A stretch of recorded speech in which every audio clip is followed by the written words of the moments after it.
I took my car to this extreme because I want to stand out, I want to be unique. I can only turn my steering wheel about 180 degrees max, so try to avoid all U-turns as much as possible. Lowering this car definitely changed the way I drive.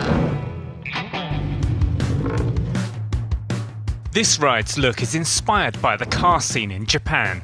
It's a combination of two different styles, the shakotan, meaning lowered cars with stretched tires, and they have the onikyan, which is the demon camber, which is the crazy amount of camber that you see here, and also the bosozoku, which is where I get my crazy exhaust from.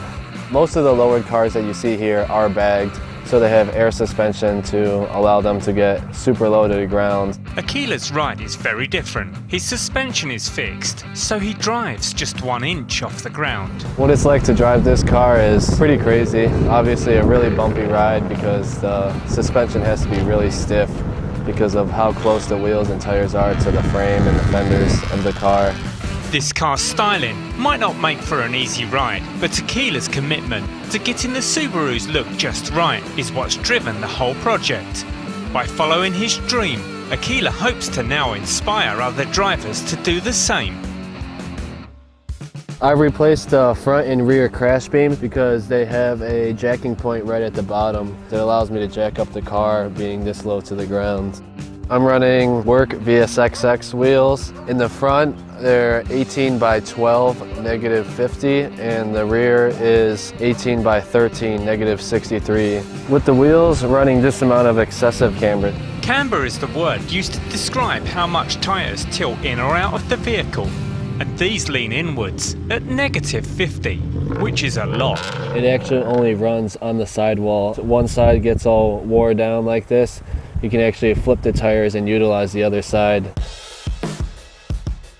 I've never seen anybody run this type of quad blast pipes. At the bottom we have the gold ISC suspension rear lower control arms. Those allow me to adjust how much camber the car has. I have those maxed out all the way. On top of the strut, in place of springs, I have hockey pucks and washers to get the super stiff spring rate to run a super tight fitment so that the wheels don't hit and break my fiberglass fenders.